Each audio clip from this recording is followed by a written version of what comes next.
Arbólicos de almendra que yo planté, por los tus ojos pedrolí, cincieron mis hombros y mis brazos, de los tuyos entrezados, que yo...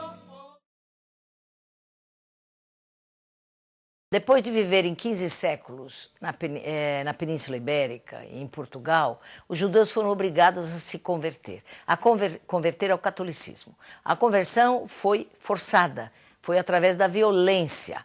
O rei Dom Manuel, o famoso rei Dom Manuel Venturoso do descobrimento do Brasil, ele, por razões políticas e também sentimentais, porque ele queria casar com a filha dos reis católicos, e os reis católicos impuseram a ele que Portugal ficasse limpo de infiéis e de hereges, e obrigou, então, Dom Manuel a assinar uma cláusula no casamento.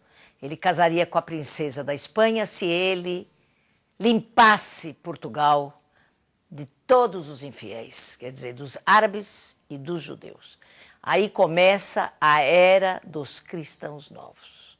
A partir de então, não existiriam mais judeus em Portugal, e dos séculos seguintes, a questão judaica se transforma em uma questão dos cristãos novos.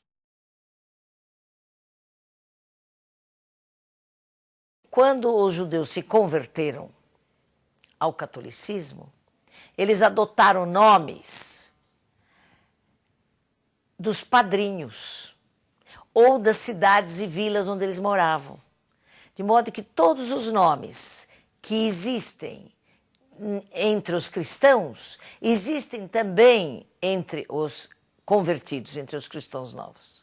De modo que você tem os Oliveiras, os Álvares, os Mendes, os Castro, todos esses nomes existem nas famílias, Rodrigues, Fernandes, todos esses nomes existem entre os cristãos e existem também entre os cristãos novos. Isso é uma das razões da dificuldade da gente saber realmente quem eram os portugueses e quem eram os brasileiros que tinham origens judaicas, porque pelos nomes é muito difícil nós podermos identificar. As leis portuguesas discriminavam pelo nascimento. No momento que o indivíduo nascia, ele já era considerado um excluso da sociedade, porque ele era cristão novo, e já lhe era proibido qualquer cargo, qualquer posição de honra na sociedade. Essa discriminação moldou muito a mentalidade desses cristãos novos, porque ele não pertencia a mundo nenhum. Ele não pertencia ao mundo católico, porque os católicos o discriminavam e consideravam eles todos, mesmo os 5, 6, 7 gerações, consideravam eles judeus. Então eles não eram aceitos como iguais, eles eram diferentes, eles eram judeus, mas eles eram católicos nas práticas e na conversão. E para os judeus da Europa, porque aqui no Brasil não tinha judeus, na Europa, em Portugal, né? na Holanda, na Itália, em todos os círculos e nas comunidades judaicas, eles não eram considerados judeus, porque eles eram convertidos, eles eram considerados católicos. Então, eles próprios não sabiam o que eles eram. Esses grupos que existem no Nordeste, e não só no Nordeste, porque também em São Paulo e também em Minas, é que eles não foram ainda descobertos, não foram trabalhados, não foram pesquisados, mas nós sabemos que existem comunidades como a região do Ouro, as vilas do Ouro foram todas elas praticamente fundadas por cristãos novos. As reminiscências existem até hoje, mas o problema é que nós não temos ainda nem antropólogos nem pesquisadores que estão trabalhando nessa área. Essa área ainda é uma curiosidade brasileira. questão do marranismo hoje se tornou, era uma questão que era apenas secreta e depois ela praticamente desapareceu, mas hoje é uma questão mundial. Hoje o marranismo é reconhecido no mundo todo como um dos fenômenos mais estranhos, mais curiosos de todos os povos. Porque nenhum povo tem uma história do marranismo, só os judeus. Qual é o povo que você tem uma história de séculos e séculos de preservação de uma identidade, não é? Sob a ameaça de ser exterminado? E assim mesmo você mantém essa identidade? Isso é um fenômeno único, que é da história judaica.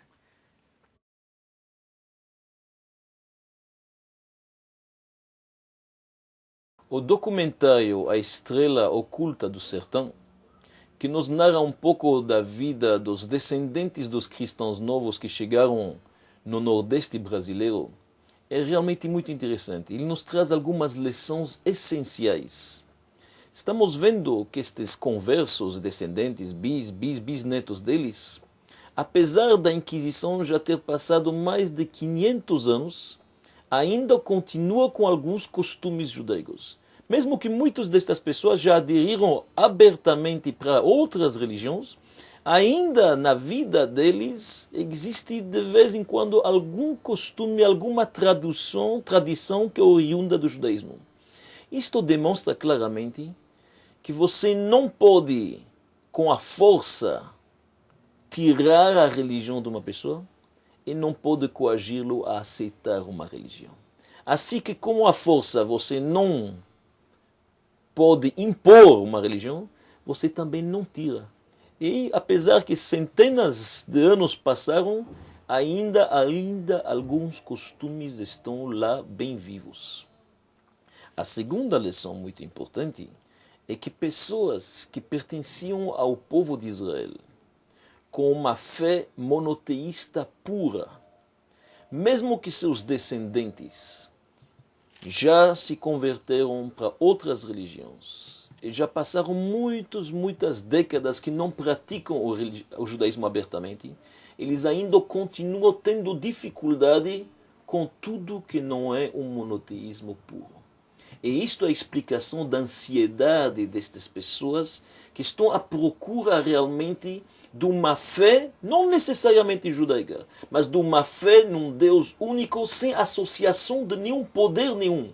Uma verdadeira fé que seria o monoteísmo puro. E isto é a ansiedade deles, como era praticado pelos seus ancestrais.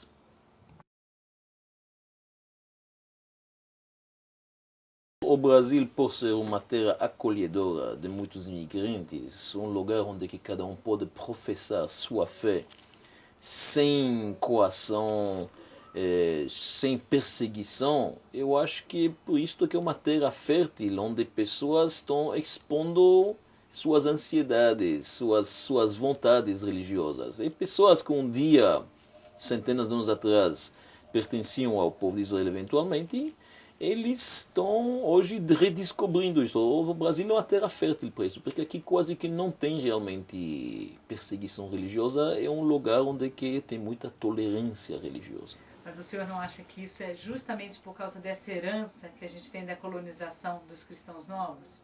Especificamente com a questão do judaísmo?